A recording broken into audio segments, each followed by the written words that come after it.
Shalom, halo semuanya, apa kabar? Semoga anak-anak semuanya dalam keadaan sehat. Hari ini kita akan memulai pembelajaran di awal semester kedua untuk mata pelajaran Bahasa Indonesia. Saya harap anak-anak sudah siap untuk kembali belajar. Seperti yang anak-anak lihat di layar, di situ ada tulisan puisi. Iya, hari ini kita akan membahas materi Bahasa Indonesia tentang puisi, yang dimana tujuan pembelajaran kita akan menggali isi dan amanat puisi yang disajikan dengan tulisan dengan tujuan untuk kesenangan. Dan kata kunci pelajaran kita yaitu puisi, di mana nanti kita akan menggali isi amanat yang terdapat di dalam puisi. Anak-anak pasti sudah tidak asing lagi dengan puisi dan bahkan sudah pernah mempelajari apa itu puisi. Nah, untuk kali ini, hari ini Miss akan menjelaskan kembali apa itu pengertian puisi, unsur-unsur puisi, dan jenis-jenis puisi. Jadi mari kita belajar bersama-sama. Di sini Miss Esa mempunyai suatu bacaan. Kita coba baca bersama-sama. Indonesia memiliki banyak seniman ternama, salah satunya ialah Chairul Anwar. Chairul Anwar adalah seorang penyair yang berasal dari Indonesia. Chairul Anwar mulai terkenal dalam dunia sastra setelah tulisannya dimuat di majalah Nisan pada tahun 1942 pada saat usianya 20 tahun.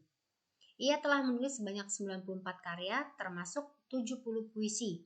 Salah satu puisi yang terkenal dari Chairul Anwar yaitu berjudul Diponegoro. Nah, dari bacaan ini, Chairul Anwar merupakan salah satu seniman ternama yang berasal dari Indonesia. Chairul Anwar terkenal dalam dunia sastra dan telah menulis sebanyak 94 karya sastra, termasuk 70 puisi di dalamnya. Dan salah satu puisi yang terkenal dari Chairul Anwar yaitu yang berjudul Diponegoro. Nah, anak-anak, apakah ada anak-anak yang ingin seperti Chairul Anwar? Iya, Miss harap suatu saat anak-anak bisa seperti Chairul Anwar, menulis puisi, bahkan menulis karya sastra yang lainnya ya. Baiklah, Miss Esther akan menampilkan puisi karangan dari Chairul Anwar.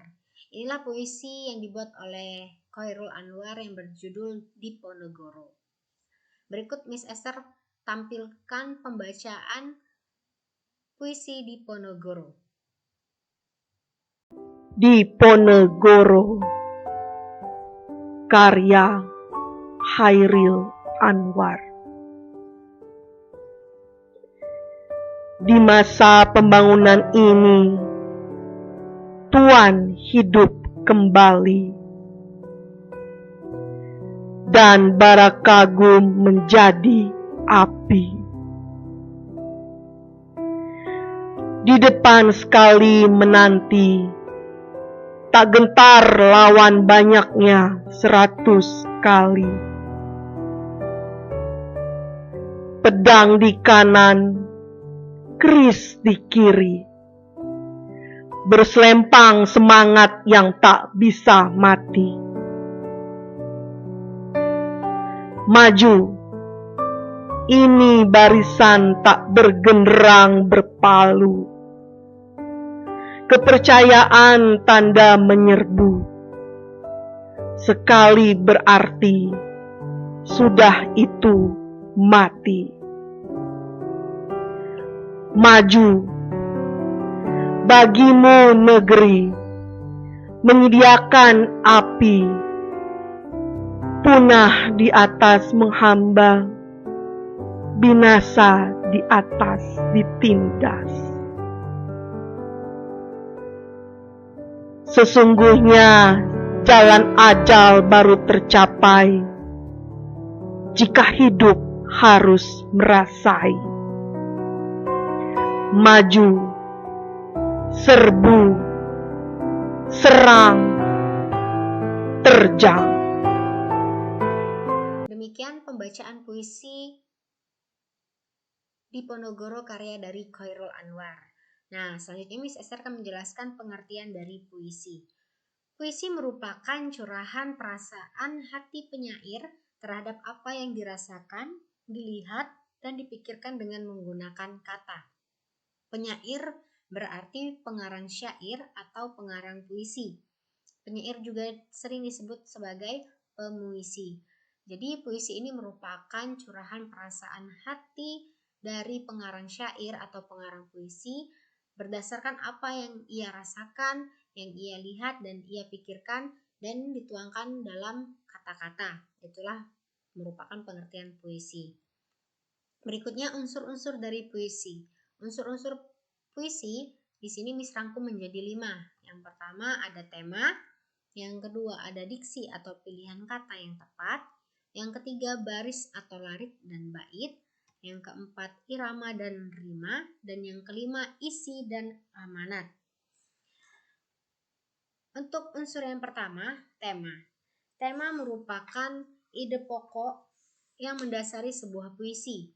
Jadi, sebelum membuat puisi atau menentukan puisi, kita harus terlebih dahulu menentukan tema. Karena apa tema yang kita ambil, itulah yang akan kita buat puisi. Nah, misalnya ada tema tentang keindahan alam, masalah sosial, ataupun keagamaan. Jadi, misalnya kita mengambil tema keindahan alam, berarti puisi kita menceritakan tentang keindahan alam. Untuk unsur yang kedua, diksi atau pilihan kata yang tepat.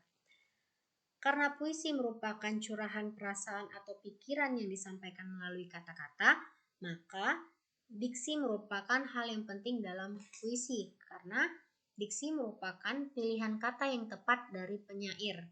Jadi agar suatu puisi tersebut dapat tersampaikan dengan baik, maka penyair harus memilih kata yang tepat agar dapat menyampaikan pesan dalam puisi dengan baik. Contoh misalnya ada baris puisi, bunga-bunga wangi dan bermekaran indah. Nah, kata wangi dapat diganti menjadi dengan kata diksi harum, sehingga menjadi bunga-bunga harum dan bermekaran indah. Kemudian, unsur ketiga, baris dalam bait digunakan untuk menentukan bentuk puisi. Jadi, dalam puisi itu ada baris dan ada bait. Nah, baris di dalam bait digunakan menentukan bentuk puisi. Dan unsur yang keempat ada irama dan rima. Irama adalah keselarasan bunyi yang ada pada puisi yang dibentuk oleh pergantian penekanan kata. Nah, irama berhubungan dengan panjang pendeknya bunyi serta kemerduan bunyi saat membacakan puisi. Kemudian rima atau sajak adalah persamaan bunyi yang ada dalam baris-baris puisi. Dan unsur yang kelima ada isi dan amanat. Isi adalah informasi yang ingin disampaikan kepada pembaca dan amanat adalah pesan yang ingin disampaikan pengarang ke pembaca. Kemudian jenis-jenis puisi. Jenis-jenis puisi terbagi menjadi 2. Yang pertama yaitu puisi lama. Puisi lama merupakan puisi yang masih terikat oleh aturan rima atau sajak dengan pola tertentu, pengaturan jumlah larik dalam bait dan jumlah kata dalam setiap larik. Contoh misalnya pantun, syair, dan lain-lain. Jadi puisi lama ini adalah puisi yang masih terikat oleh aturan tertentu dari rima, dari jumlah larik dalam bait dan jumlah kata dalam setiap larik. Kemudian puisi yang kedua yaitu puisi baru. Nah, puisi baru ini adalah puisi yang bebas, tidak terlibat dengan pola rima tertentu, jumlah baris, jumlah kata maupun jumlah bait, dan tetap mengandung irama, rima, musikalitas, makna, dan amanat. Nah, contoh puisi baru adalah seperti puisi Khairul Anwar tadi dan seperti puisi-puisi yang biasanya anak-anak baca. Itu adalah puisi baru yang dimana tidak terlibat dengan pola tertentu atau tidak terlibat dengan jumlah baris, jumlah kata maupun jumlah bait. Demikian penjelasan dari Miss dan kesimpulan dari pembelajaran hari ini bahwa puisi itu merupakan curahan perasaan hati penyair terhadap apa yang dirasakan, dilihat dan dipikirkan dengan menggunakan kata. Unsur-unsur yang terdapat dalam puisi itu ada 5. Yang pertama tema, diksi, baris dan bait, irama dan rima, serta isi dan amanat. Kemudian jenis-jenis puisi ada 2, puisi lama dan puisi baru.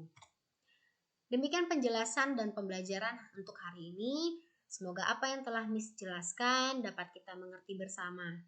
Terima kasih, Tuhan Yesus memberkati kita.